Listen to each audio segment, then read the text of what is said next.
For Creamer Media's Polity, I'm Sashni Madli. Researcher and analyst Professor Raymond Suttner joins me today to discuss Breaking with Zumaism. Welcome. Thank you.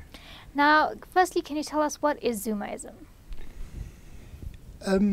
What I try to say there is that we can't assume that it's obvious what it means to break with Zuma, which I call Zumaism, because I'm arguing it's not just a person, it's a system that comprises illegality like corruption, state capture, undermining of the policing and prosecuting service, all of these things, and enriching people who are close to Zuma. But I'm arguing that if you restrict it to that, you're ignoring a number of features and qualities that are very significant. In fact, a very significant part of the rise of Zuma to leadership in the ANC and the country was the rape trial. And that rape trial had a number of very significant parts which illustrate the qualities of Zumaism. First of all, hyper-patriarchy. Even though he's found not guilty by the court, personally I have my doubts. And the way he conducted himself in the exchange with the woman referred to as Kwezi was very patriarchal, and it was endorsed by a judge who used classic secondary victimization ways of dealing with the complainant.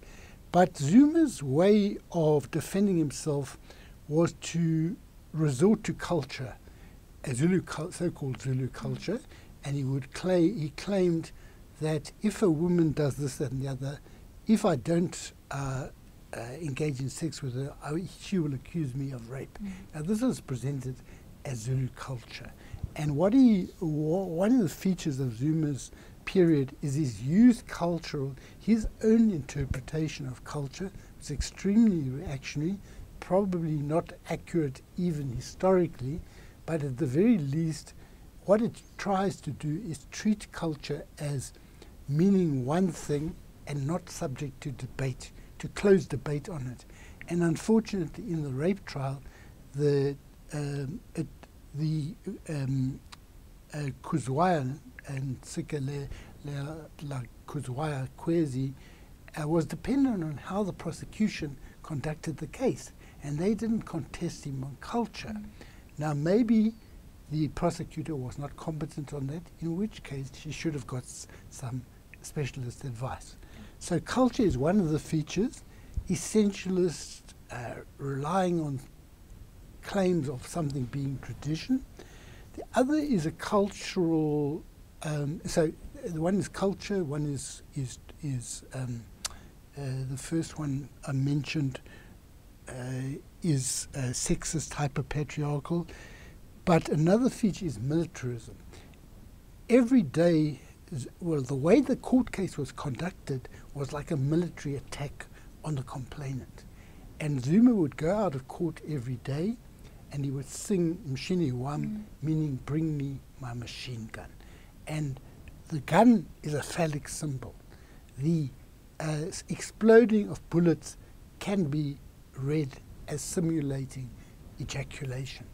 So those are some of the features of Zumaism which are not mentioned by the current leadership of the ANC, who purport to have broken from Zuma.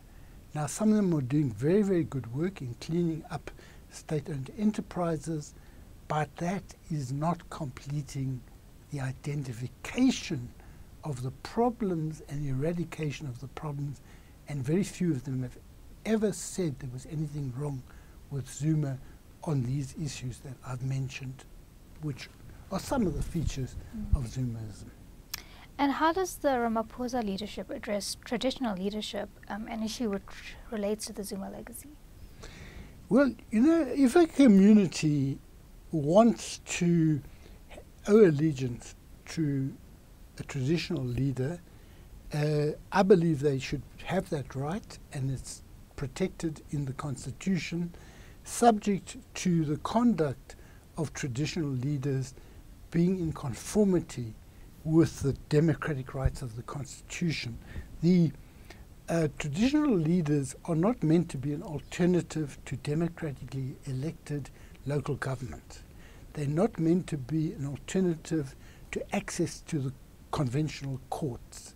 Now, what the Ramaphosa leadership has done is they've made very unqualified statements of respect towards traditional leaders, in some cases traditional leaders who are very controversial with their own communities and who have been taking the resources of the community and handing these over to mining companies and enriching themselves. So that it's very, very important, if the Ramaphosa-led leadership is to do justice to the people of South Africa, the poorest of the poor, that they differentiate between those who are serving their people and those who are enriching themselves at the expense of the people. Ngonyama Trust is a very good example. King Goodwill Zwelithini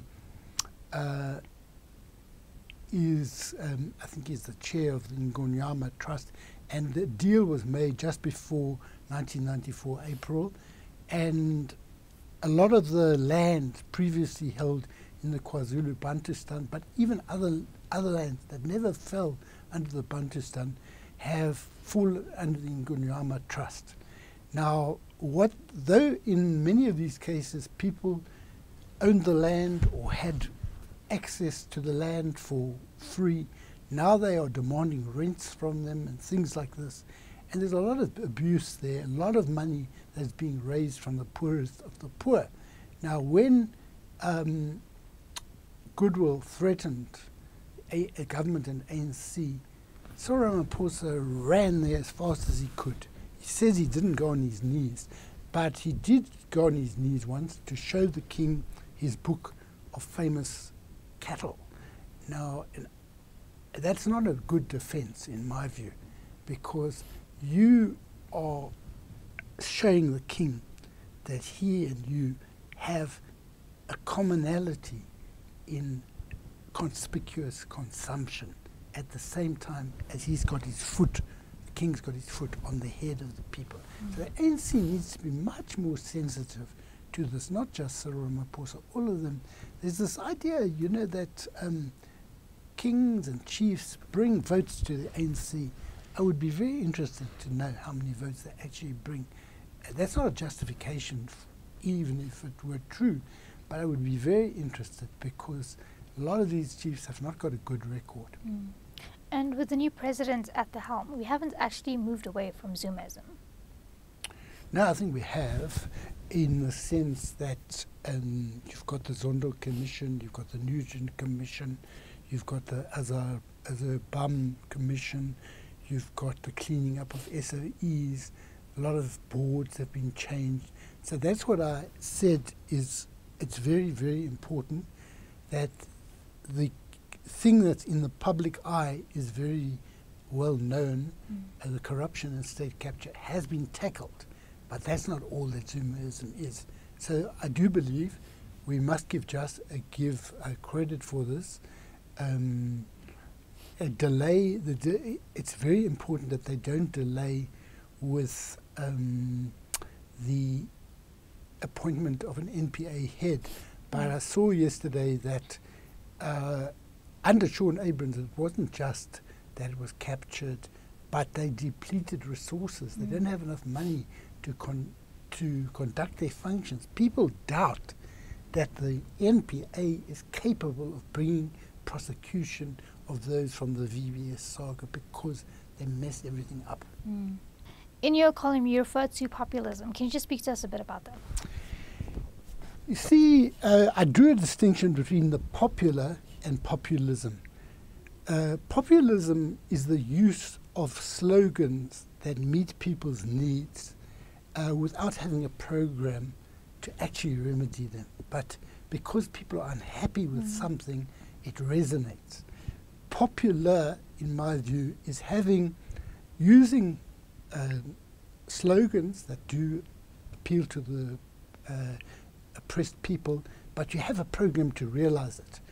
Now, we've seen all over the world a rise of populism. For example, in the vote for Donald Trump in Poland, I think there's some other place in Eastern Europe, now in Brazil, in India.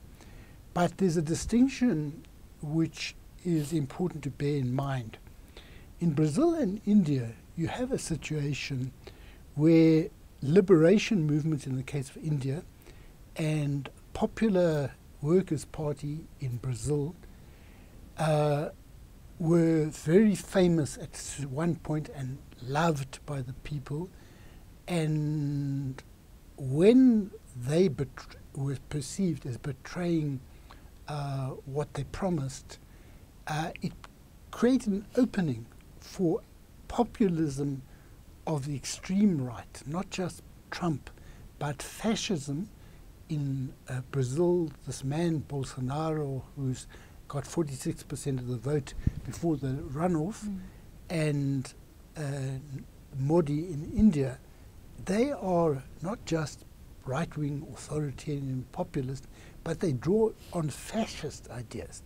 Now, the relevance for us is that with the ANC no longer being a shadow of itself, not offering a clear democratic message appealing to the poorest of the poor, someone can use that language and advance a much more reactionary goal.